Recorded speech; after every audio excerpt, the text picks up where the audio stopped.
y'all, Dixie here. Today I want to cover some tips that I feel like every backpacker should know for how to stay alive on trail. Obviously, the first step is to listen to the Bee Gees. Now, obviously, the first thing that you should think about is what typically causes backpackers to perish in the great outdoors. Some of the top reasons people die are falls, drowning, heart attacks, altitude sickness or other medical emergencies, lightning, hypothermia, heat exhaustion, animals, and then a lot of these are probably because people have gotten lost. So naturally, the tips that I'm going to cover will be geared towards making sure that these things don't happen. Tip number one is be careful when you're doing it for the gram. I can tell you don't take a selfie, when you're standing on the edge of a cliff, but people are going to do it. So I guess the best practice is to pay attention to your feet instead of your phone when you are setting up to take a picture and really assess the risk. Is it worth whatever you're doing for the picture that you're wanting to get? Now, with that said, I am one of the Appalachian Trail thru hikers that carried on the tradition of sitting at the edge of McAfee Knob and having my picture made. So I can't sit here and say, do as I say, not as I do, but just use your brain and be careful and make sure you're paying attention to what you're doing when you're near a drop-off. You want to make sure that that is not the last picture that your family has of you. Tip number two is be familiar with your water situation. Wherever you're hiking, make sure you do the research ahead of time and know that you're going to have reliable water sources or some sort of report that shows that they were flowing, right before you're about to head out there. Different apps like All Trails might have some of that information, but especially far out, if you're hiking one of the more long trails, whether you're through hiking or section hiking, you can see that information on the waypoints. But whatever you have to do, get that knowledge. You got to call park rangers, whatever. And if you're not sure that a source is going to be flowing, don't count on it and plan to bring enough water to cover you in case it's not flowing. Being severely dehydrated could contribute to hypo or hyperthermia. It can cause you to be confused, lose your decision-making abilities, and you could end up stumbling off of a cliff or making a bad decision.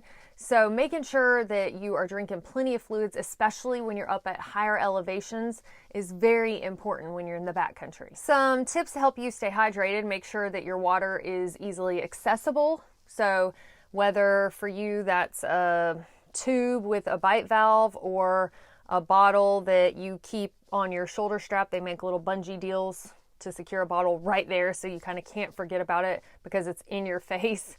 Whatever it is to make it more convenient and to help you to remember to drink. And if you hate that water has really no taste, or if you wear your backpack and the water does have kind of a wonky taste, then bring drink mixtures so you can keep up with your electrolytes too. But whatever you got to do to stay hydrated, do that. Tip number three is always have an insulating layer no matter how warm the weather is supposed to be. People seem to think that you can only get hypothermia when the temperatures are around freezing, but that's not true. There have been people who have gotten hypothermia in the middle of the summertime. So having that insulating layer may save your life when you least expect it. Tip number four is carry an extra meal. I would say that the most cautious thing that you could do is carry a whole extra day of food, but I understand some of us are, pinching grams when it comes to our pack weight. So even having an extra meal, if you have to stay another night for some reason because the conditions were worse than you thought they would be, or the terrain, or you've, twisted your ankle and you're going a little slower, having that little bit of extra food might prevent you from pushing on when really you shouldn't. And having that extra time and extra assurance that you're not going to be hungry might be just the thing you need to keep you safe. Or worst case scenario, you get lost and it takes a day to kind of get your bearings, or for search and rescue to find you, having that extra meal can be a source of comfort and prevent you from panicking in that situation. Tip number 5 is check the weather before you go and avoid peaks after noon. Weather can certainly change very quickly in the mountains, but it does not hurt to check before you go, just to know the situation. If there are going to be thunderstorms and you're hiking in an exposed area all weekend, it's probably just not the best mixture. But it is said to avoid peaks at noon and later, because right around noon is when storms and lightning tend to roll up around these higher elevations, and it may not even be forecasted. It's just kind of a thing that peak baggers know to be up and down from the summit by noon. So that's just a best practice. Tip number 6 is share your plans with friends and family. Make sure that you have at least one point of contact that knows where you're going. They know your plan, where you're going to park, your planned itinerary, the route that you're aiming to take. A lot of times I'll send my family a screenshot of the route in All Trails or whatever. I tell them where I'm parking exactly, drop a pin if I can, all of the things, so that if they were to not hear from me, I didn't check in on the agreed upon time that I was supposed to check in with my inReach, then they can call for help. Or, if you don't call by a certain time because you're off the trail, let this person know that this is the number they need to call to get you some help. Even if there ends up being a false alarm, that is much better than you being off in the wilderness and nobody having a clue where you even went. Tip number 7, know the wildlife that is going to be in the area you are backpacking and learn how to deal with them if you were to encounter one. For example, if you are dealing with the predatory type mountain lion and bear, knowing the rule don't run is a good one to know, because you might encounter one of these animals, get completely freaked out, take off running, and they weren't planning to attack you, but now that you triggered that chase instinct, well, now they're coming for you. So just kind of reading up and learning how to deal with a situation if you were to encounter an aggressive bear or mountain lion, some steps to take. But also know that those things are not necessarily true for all animals.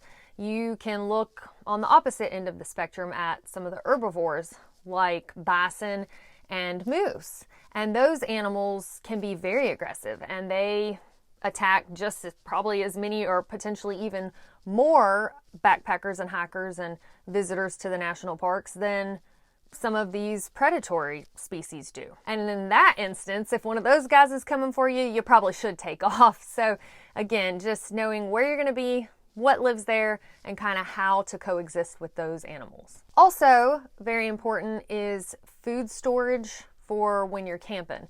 Do you need to have a bear bag and hang it? Do you need a bear canister, or are there going to be food lockers? Just having all of that information and what is recommended, and keep in mind that that is for your safety. Tip number 8, if you listen to music, only hike with one earbud in.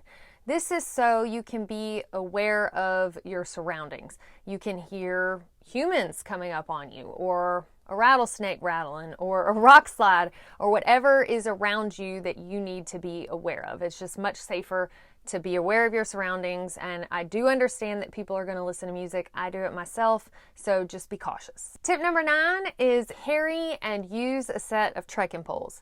Now, I'm not just saying this to protect your knees and keep them alive, but there are some things that trekking poles can be useful for, like stability on steep slopes, sketchy areas where there are drop-offs, and even water crossings. You can use them to tap the ground to make sure you're not squatting and peeing on something you don't want to bite your butt, like a rattlesnake or whatever else might be in the brush. They can check the depth of snow, mud, and water. They can be a sharp weapon if you are under attack. You can use them to intimidate bears by holding them up, and many other uses. But I do feel like I have to make a side note here, because I kind of partially impaled myself with a set of trekking poles in the past because I was carrying them improperly tucked under my arm, and I was using my phone. I tripped, my hands went out in front of me, and the handle part of the trekking pole hit the ground and the tip part hit my chest. Thankfully, it didn't like go all the way through me or anything, but it did break the skin and go in a little bit. So also don't let your trekking poles kill you. Tip number 10 is bring a personal locator beacon or a satellite communication device.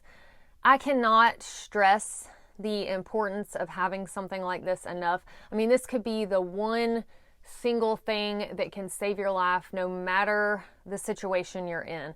And I understand that an inReach device is expensive, and then you have to pay for the subscription to keep it up or whatever.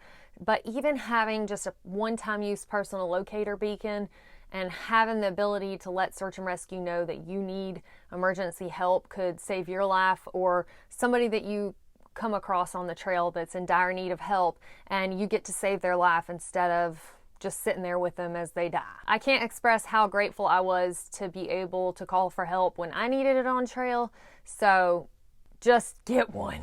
Tip number 11 is if you are even thinking of calling for help, stop contemplating and just do it already. I know that it can be embarrassing to need help in the backcountry, or it can feel embarrassing, but it's better to be embarrassed and still have a heartbeat. So, but I would say make sure that you do have an insurance plan for evacuation, whatever that is. There are multiple options out there, but that way you're not sitting there making a financial decision, and instead you are making a decision completely based on your health. Tip number 12, have what you need in case of an accidental overnight, like the 10 essentials. Now, I know that this video is aimed towards backpackers, so you might be like, well, of course I'm going to have everything that I need. I'm backpacking and I'm planning to stay overnight. But this is just in case any day hikers are watching this, or just in case there are any backpackers who go day hiking and think, I'm fine, I don't need the 10 essentials. I promise you, having that stuff can make a huge difference in just being able to, even at the most basic level, provide the essentials that you need to stay alive until you can get out of the situation you're in. It will offer you some reassurance and some mental clarity. Tip 13, when you go to the bathroom, carry with you your navigation device, whatever that is, and also your personal locator beacon or satellite communication device, since we mentioned in the other tip that you're going to have that. There was a lady named Inchworm who was through hiking the Appalachian Trail back in 2013, and she was up in Maine. She got off the trail to use the bathroom. She got lost. She did have all of her gear with her, but I assume she didn't have any sort of actual navigational device. I mean, to be fair, the Appalachian Trail is very well marked. It's not super easy to, get real turned around out there. But she ended up not ever finding her way back and ended up being found 2 years later, deceased in her tent. Now, there may have been more that played into this, anxiety, this and that, whatever. But the fact is, if you have something like your cell phone that has an app on it, because there are apps for almost all of the trails out there nowadays, with All Trails and Far Out, you can get, and even some others, you can get tracks, and through satellite service, you can link to your phone even when it's in airplane mode and you don't have cell service, to see where you are located in reference to where the trail is located. So there's no reason that you shouldn't be able to navigate your way back if you have your cell phone. But at a minimum, if you have your personal locator beacon or your inReach, if you're lost, then you can call for help. And saying all of this kind of leads me to my next tip, which is always have two forms of navigation. Some people might have a map and compass along with their cell phone, and some of the inReach devices do have maps on them, so you can see your location in that, so that could count as your second form. But we have a lot of technology at our fingertips, and there is no shame in using it. Tip 15, don't let summit fever drive you. There are a lot of these peak baggers that get summit fever. They know good and well that they should turn back, whether it's the conditions, their physical health, their mental health, etc. But they have come so far and it's just right there, and so they push on when they know good and well they shouldn't, and some sort of catastrophe can happen in those instances.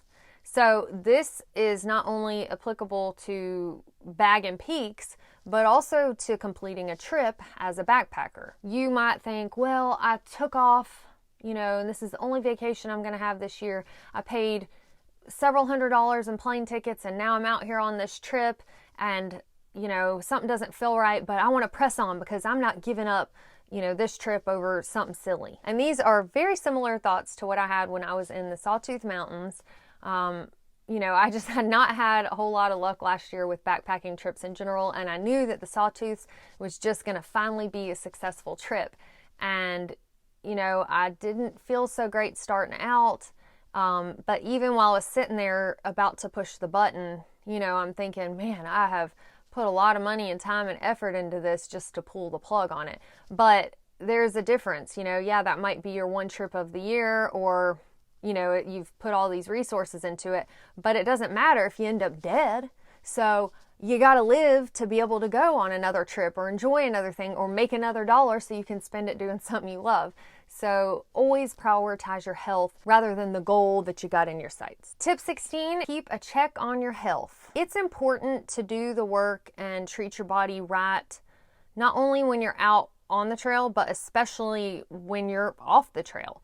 Because if you take care of your body, if you're eating well, if you're exercising between trips, then you're making sure you're keeping yourself relatively healthy. When you don't feel well or something's going on, go get checked on by the doctor. There's no shame in that. And it's much better to find out something's going on when you're in the safety of the concrete jungles that we live in, rather than out in the middle of the backcountry and, now this thing that seemed little is suddenly really big. Tip 17 is scout out your break spots and camping spots for any hazards or dangers. For example, when I sit down to take a break, if there's kind of a brushy area, I try to find a bare spot, but if not, then I take my trekking pole and I tap, tap, tap around to make sure, nothing's lurking in the shadows. Or if I'm going to lean up against a tree, I like to check it out and make sure there's not a baby rattlesnake coiled up in like the trunk of the tree, the V of a tree, because I've seen that before.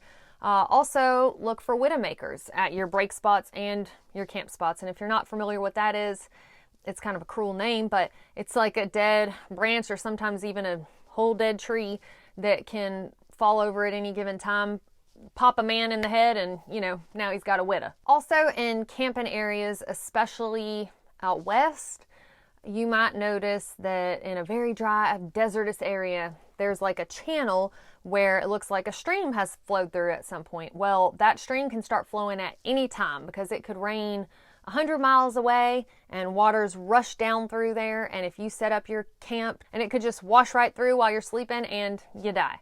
So it's good to kind of scout out all the things that could kind of go wrong and make sure that you're not putting yourself right in the middle of harm's way. Tip 18 is if you get bad vibes from somebody, don't be afraid to move along. Most people that you're going to meet on the trail or in the surrounding communities are amazing folks. I made a video that talked about backpackers are my favorite people for a reason. With that said, there are bad apples in every bunch of life out there. So if you're camping and there's somebody there and you're just not feeling it, pack up your stuff and move along. If you go to get a ride from somebody, you're hitchhiking and you want to go to town and somebody pulls up and you're just getting, not good vibes, you know what? I changed my mind. I realized I left something back on trail, but thank you. I appreciate it. Or no, thank you, or whatever. Don't put yourself in harm's way just to be nice to people, because at the end of the day, your life matters and hurt feelings will be okay. Tip 19, just have fun.